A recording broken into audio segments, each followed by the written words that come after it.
बांट डाला, काट डाला, ठोक डाला। सिनेमा समाज का आईना होता है।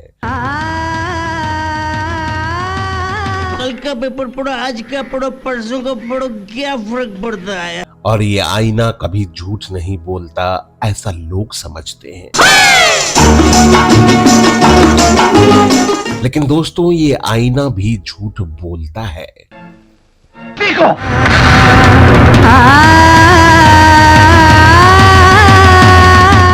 दरअसल समाज में जो हो रहा होता है, बहकी बहकी नजरों से खुद को बचाइए, वो सिनेमा दिखा रहा होता है अपने पर्दे पर। लेकिन दोस्तों, जब सिनेमा बन रहा होता है तब शूटिंग के दौरान कुछ ऐसी घटनाएं हो जाती हैं। और डायरेक्टर ने मुझे साइड पे बुलाकर कहा, अली जब सीन होगा ना तुम जाके यार सब कर देना, खोल रहा है ऐसा वैसा, जो समाज तक आने ही नहीं दिया जाता। छिपी हुई सच्चाइयाँ होती है जो सब जानते हैं मगर कोई खुलकर नहीं बोलता है। चाची, नानी, परनानी सबके साथ हुआ है। दुनिया में एक औरत मेरे सामने लाकर खड़ा कीजिए जिसके साथ हुआ नहीं है। मैं शूटिंग नहीं कर पा रही थी, वो मुझे फोन कर करके तंग कर रहा था। मेरे दरवाजे पर आकर गेट खटखटाता था। प्यासे होठों की जो कहानी है, पास आके तुम्हें सुनानी है, या उन बातों को वहीं दबा देने की कोशिश की जाती है। बट सिर्फ नाम लेने से I don't want to just create sensations. लेकिन दोस्तों, वही दबी हुई बातें जब रेंगते हुए समाज तक पहुंचती है तो समाज के वो सुनने वाले कान अपने दिमाग में बुरी तरह सिनेमा और सिनेमा में काम करने वाले लोगों के प्रति एक बुरी अवधारणा बना चुका होता है कि सिनेमा के सब लोग बुरे ही हैं। वो दीनानाथ नहीं, ये दीनानाथ। उन चंद लोगों की वजह से पूरा सिनेमा जगत बदनाम हो रहा होता है, और हो भी जाना चाहिए, क्योंकि उन चंद लोगों के साथ वो अच्छे लोग भी मौन होकर ही सही, लेकिन खड़े तो उन्हीं के साथ दिखाई देते हैं। दोस्तों, अपने आपस के स्टोरी शेयर कर रहे थे और मैंने उनको उसको बताया, आलोक जी के बारे में भी बताया, ये अच्छा तुम्हारे साथ ऐसा हुआ था, मेरे साथ ऐसा हुआ था, हमने स्टोरी शेयर की थी।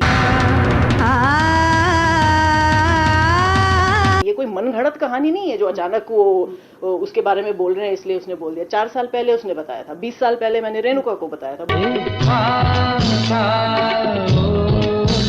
दोस्तों, ऐसी घटनाएं हमेशा आजकल प्रकाश में आती हैं, जिसे मी टू मूवमेंट के नाम से जाना जाता है। तो मतलब मैं ऑलरेडी अनकंफर्टेबल हो गई थी इस पूरे सिचुएशन में। तो 40 साल 30 साल पहले अगर आप सेट पे आते तो मतलब फुल मेल कास्ट हुआ करता था, शायद लीडिंग लेडी जो थी एक औरत होती थी। लेकिन 40 साल पहले शायद इतनी जागरूकता नहीं थी अपने अधिकारों को लेकर। ऐसी ही एक घटना है जिसके कारण हिंदी सिनेमा की एक ऐसी अभिनेत्री ने अपने साथी कलाकार के द्वारा सीन में हुए दुर्व्यवहार के कारण उन्होंने हिंदी सिनेमा को ही अलविदा कह दिया।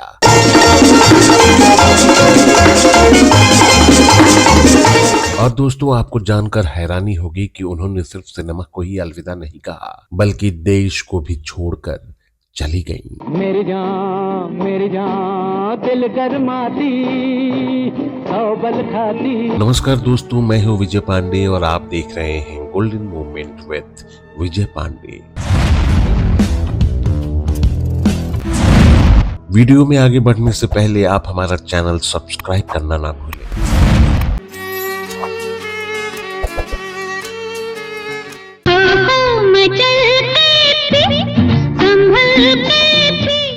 अभिनेत्री फरियाल।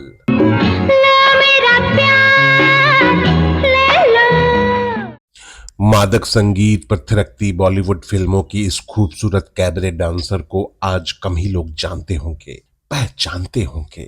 लेकिन दोस्तों, 60 और 70 के दशक में एक दौर ऐसा भी था जब लोग इनकी शोख अदाओं और डांसिंग स्टेप्स के दीवाने हो गए थे।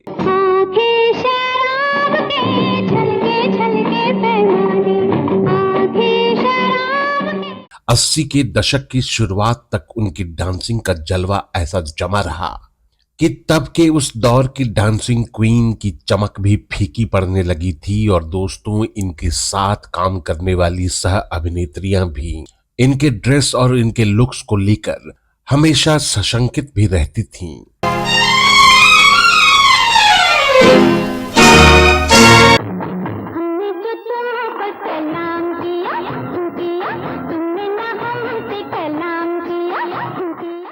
वो बला के खूबसूरत थीं और जब संगीत की धुन पर उनके अंग थिरकते थे तो मानो देखने वालों के भी बदन में चींटियां रेंगने लगती थीं।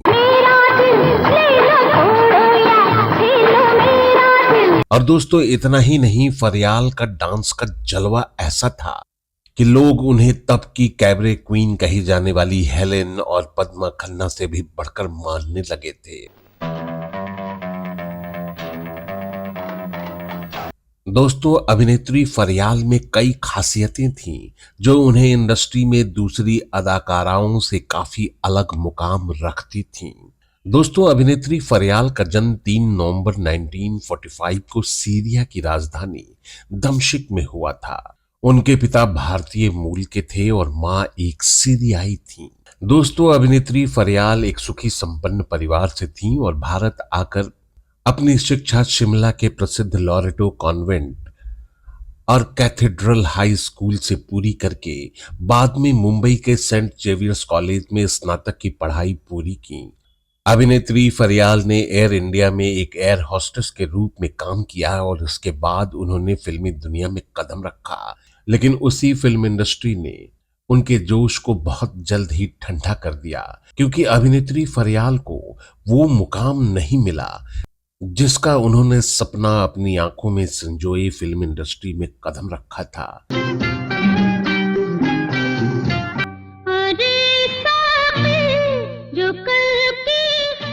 कहते हैं फरियाल के जीवन में बहुत ही संघर्ष था और उन्हें डांस बिल्कुल ही पसंद नहीं था, लेकिन दोस्तों विधि का विधान ऐसा ही रहा कि उन्हें पूरे करियर में कभी डांस ने उनका पीछा नहीं छोड़ा।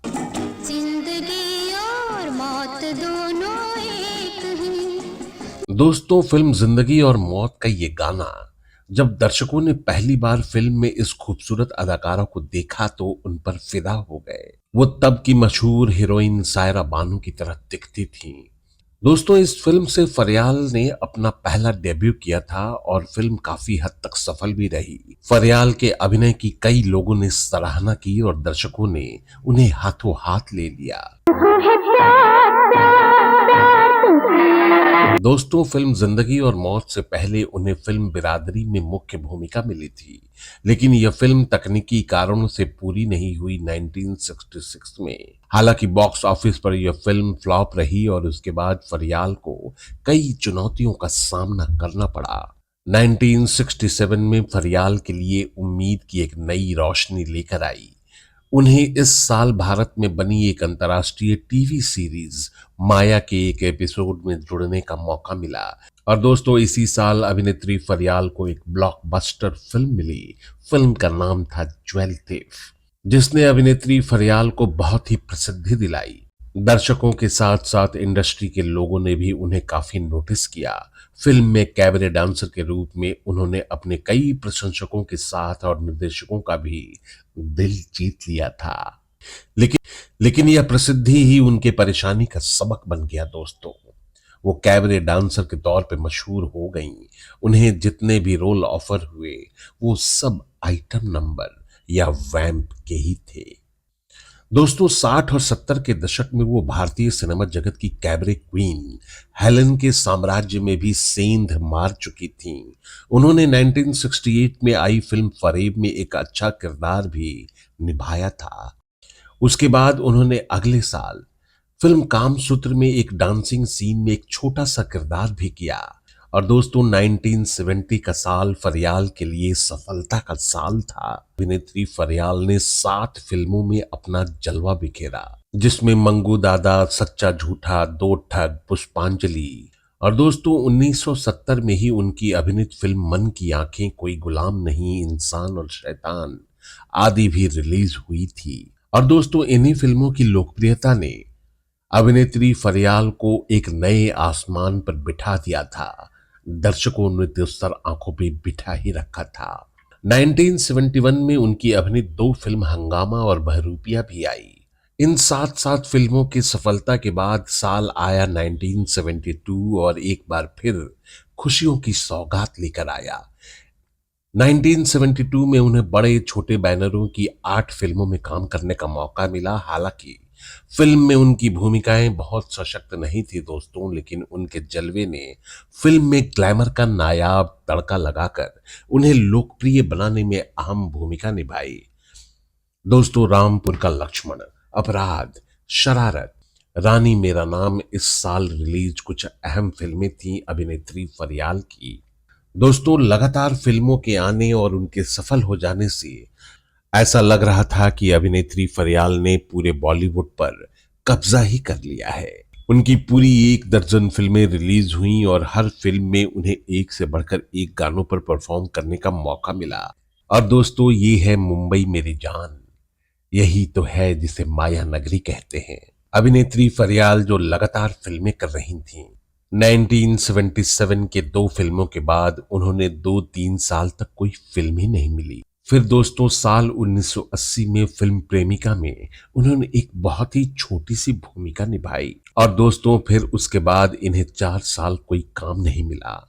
साल 1984 में अभिनेत्री फरियाल ने अपने पुराने साथियों और मित्रों के कहने पर द गोल्ड मेडल फिल्म में काम करना मंजूर किया, लेकिन इसके सेट पर हुए एक हादसे के बाद उन्होंने आखिरकार अपने अभिनय करियर को ही बंद कर दिया। दरअसल हुआ यूं था दोस्तों कि डायरेक्टर रविकांत नगाइच के फिल्म द गोल्ड मेडल में बड़े बड़े कलाकार काम कर रहे थे, जैसे जितेंद्र, धर्मेंद्र, प्रेमनाथ और शत्रुघ्न सिन्हा। फिल्म की शूटिंग शुरू हुई। फिल्म में विलन का किरदार निभा रहे थे बहुत ही अनुभवी प्रेमनाथ। दोस्तों, इसी फिल्म के एक सीन में प्रेमनाथ को फरियाल के साथ एक सीन शूट करना था जिसमें वो फरियाल के साथ जबरदस्ती करते हैं और सोफे पर पटक देते हैं। दोस्तों, सीन बस इतना ही था। शॉट शुरू हुआ तब तक सब कुछ ठीक चल रहा था, लेकिन जैसे ही फरियाल को सोफे पर पटका गया, प्रेमनाथ अपना आपा खो चुके थे।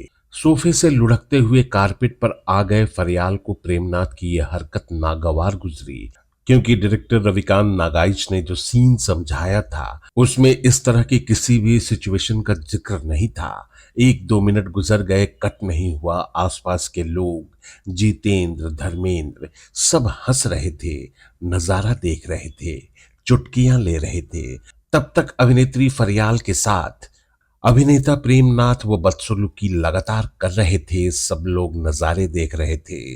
तब अभिनेत्री फरियाल ने गुस्से से झुंझलाकर कहा कि कोई कट कहेगा। दोस्तों, इसी घटना के बाद अभिनेत्री फरियाल बहुत डर गईं, मगर फिल्म के डायरेक्टर रविकांत नगाइच को इससे कोई फर्क नहीं पड़ा। लेकिन अभिनेत्री फरियाल ने फिल्म द गोल्ड मेडल में काम करने से मना कर दिया।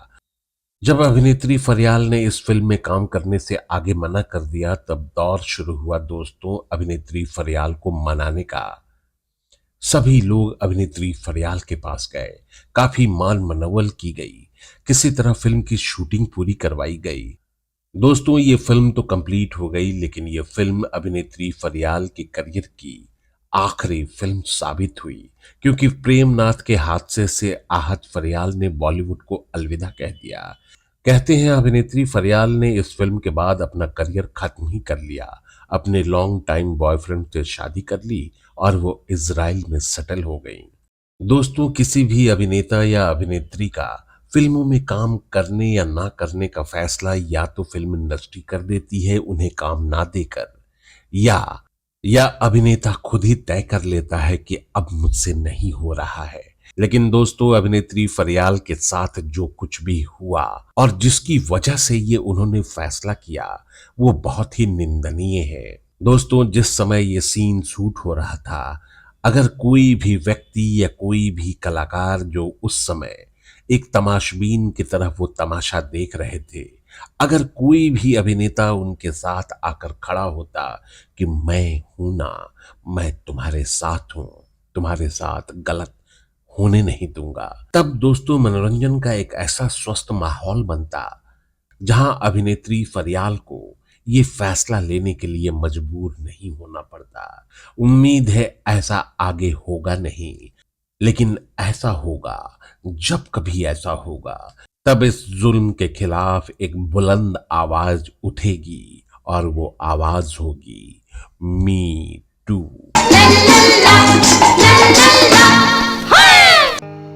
दोस्तों, हमारा ये वीडियो आपको कैसा लगा हमें कमेंट बॉक्स में जरूर बताइएगा। अगर आप इसी वीडियो के माध्यम से हमारे चैनल से जुड़े हैं तो हमारे चैनल को सब्सक्राइब करना ना भूलें। आप अपनी राय या फरमाइशें हमें ईमेल भी कर सकते हैं। हमारा ईमेल आईडी है goldenmomentswithvijaypandey@gmail.com। अब अपने इस दोस्त और होस्ट विजय पांडे को दीजिए विदा। अगले वीडियो में हम फिर हाजिर होंगे ऐसे ही किसी नायाब फनकार के नायाब किस्से को लेकर।